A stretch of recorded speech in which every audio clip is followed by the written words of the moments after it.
오늘 말씀의 제목은 그리스도인이 담대할 수 있는 것은입니다.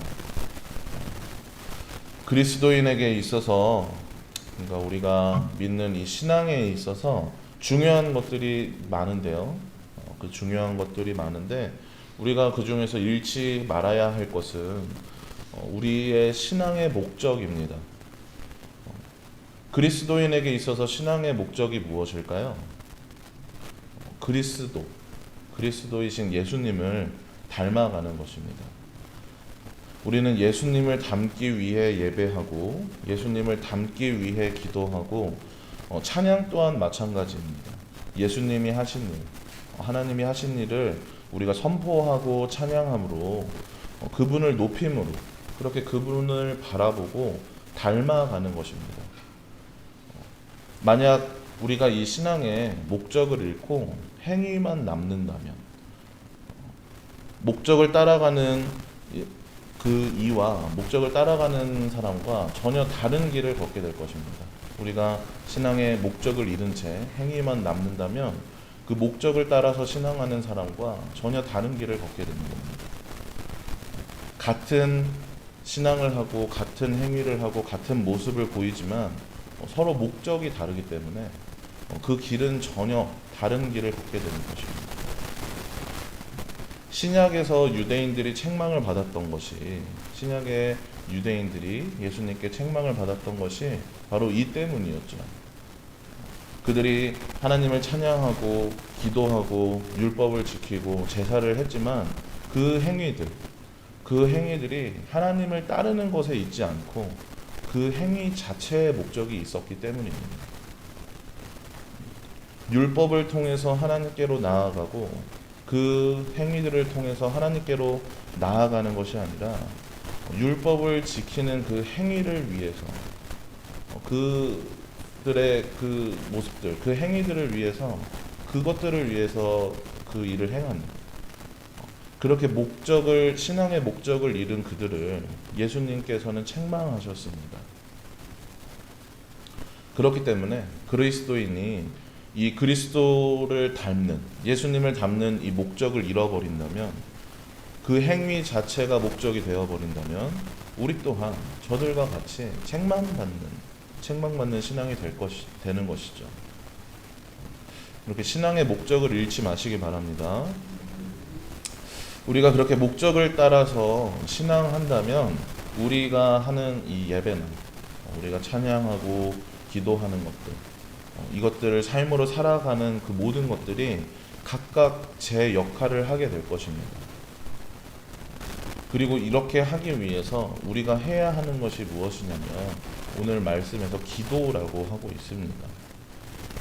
근데 그 기도가 어떤 기도여야 하냐면요, 14절 끝의 말씀과 같이 그의 뜻대로 구하는 기도여야 합니다. 우리의 뜻을, 우리의 바람을 늘어놓는 그런 기도를 넘어서서 하나님의 뜻대로 구하는 기도, 그렇게 하나님의 뜻을 따라 하는 기도, 우리가 해야 하는 기도는 바로 이런 기도입니다. 주일학교 찬양을 부르다 보면요, 정말 이렇게 좀 감탄스러울 때가 있어요. 이 복잡하고 어려운 것들, 이해가 안 되는 것들을 아이들의 시선으로 이렇게 가사를 간결하게 이렇게 표현해서 되게 그 가사에 감탄할 때가 있거든요. 저희 지난번에 이제 저희 어린이 그 교육부서 헌신예배였죠. 교육부서 헌신예배 때 교사들 특송했던 그 찬양도 정말 그 가사가 좋은데요. 예수님이 십자가에서 행하신 일을 색깔로 표현한 찬양이었습니다. 그 가사가 뭐냐면요, 검은색 마음을 가지고 왔어요. 용서해 주세요. 빨간색 십자가 피로 우리를 덮어주세요. 하얀색 마음으로 하나님께 예배드려요 하면서 검은색 마음을 빨간색 피로 덮어주셔서 우리가 하얀색 마음으로 예배드린다 하는 그런 가사인데, 이런 식으로 참 쉽게 그것들을 표현하고 좀 되게 이렇게 예쁘게 그것들을 표현해서 가사들을 보면은 찬양들 어린이 찬양들을 보면은 좀 감탄스러울 때가 있습니다. 그리고 또 이제 기도에 대한 찬양이 있는데요. 지난번에도 한번 제가 말씀을 드렸었는데 저는 기도가 무엇이냐 할 때 이 찬양의 가사를 떠올리게 되거든요. 그 찬양의 가사가 무엇이냐면 거기서 뭐라고 얘기를 하냐면 기도가 무엇이냐라고 얘기를 하냐면 기도는 하나님의 뜻에 내 뜻을 맞추는 것이라고 합니다. 하나님의 뜻에 내 뜻을 맞추는 것 바로 이것이 기도라고 합니다. 근엄하게 목소리를 깔고 화려한 미사업으로 내가 원하는 것들, 내가 바라는 것들 늘어놓는 것이 아니라 하나님의 뜻에 내 뜻을 맞추는 것, 이것이 기도라고 합니다. 그렇게 하나님의 뜻에 맞춰서 하나님이 원하고 바라는 것을 구하는 것입니다. 내 뜻대로가 아니라 그의 뜻대로.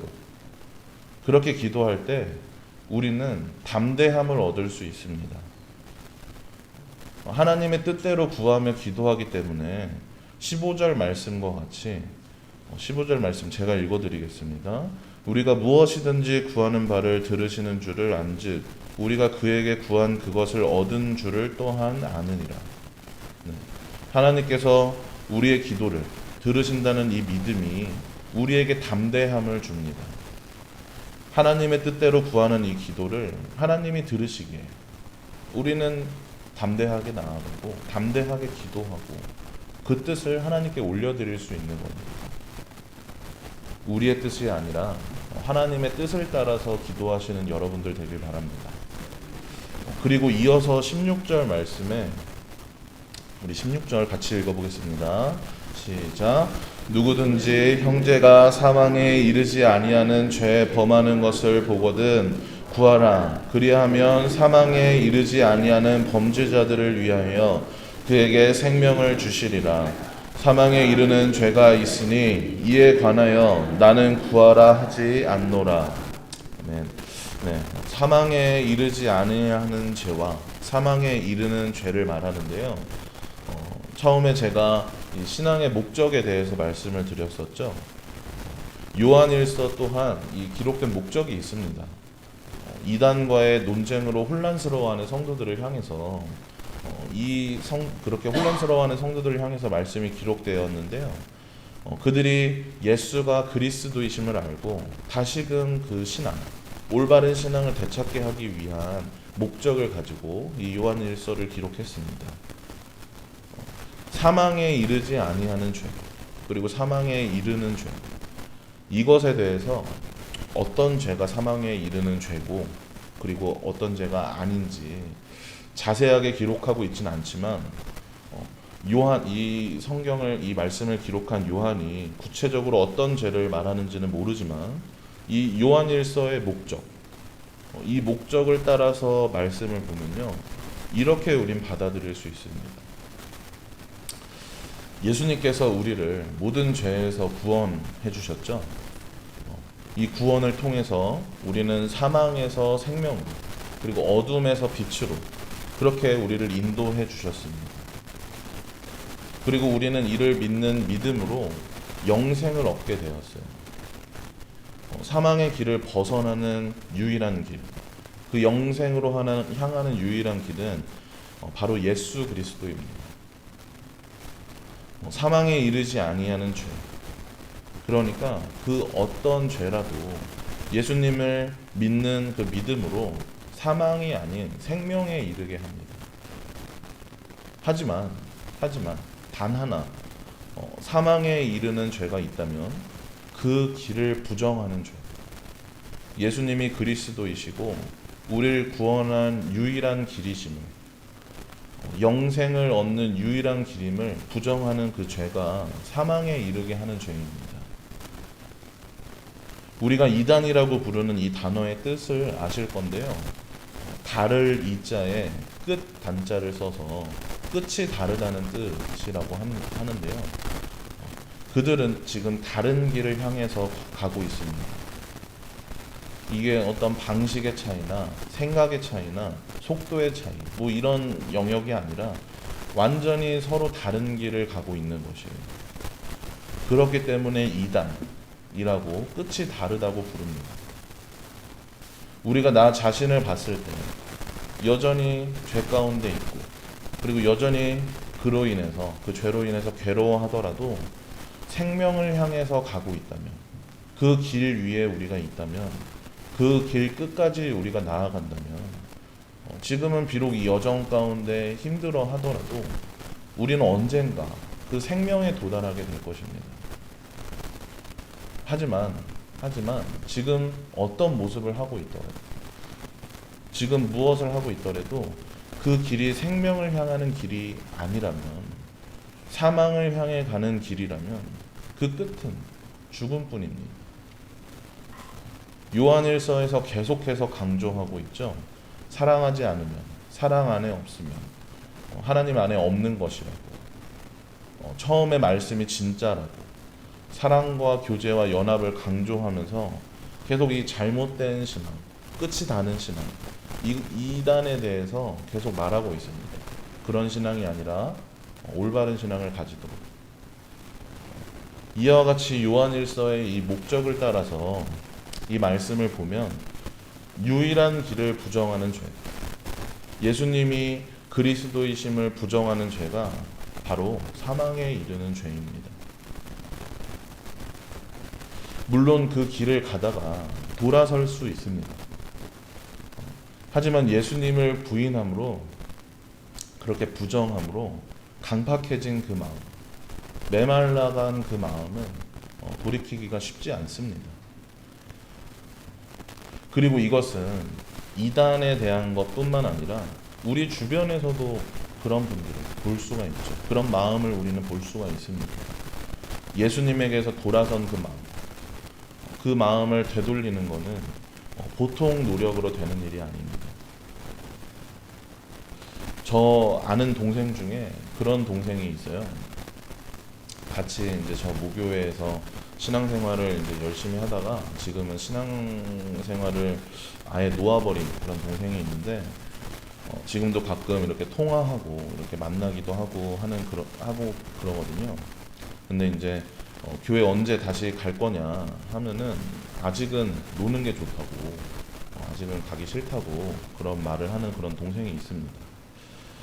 한 번은 이제 너무 이렇게 막 사는 모습이 안타깝고, 본인도 그걸 알아요. 자기가 막 살고 있는 걸 아는데, 그래서 괴로워하고 하는 게 너무 안타까워서 잘 이렇게 좀 타이르면서 교회 다시 가자, 그런 말을 했어요. 근데 그때 그 동생이, 그 친구가 그러더라고요.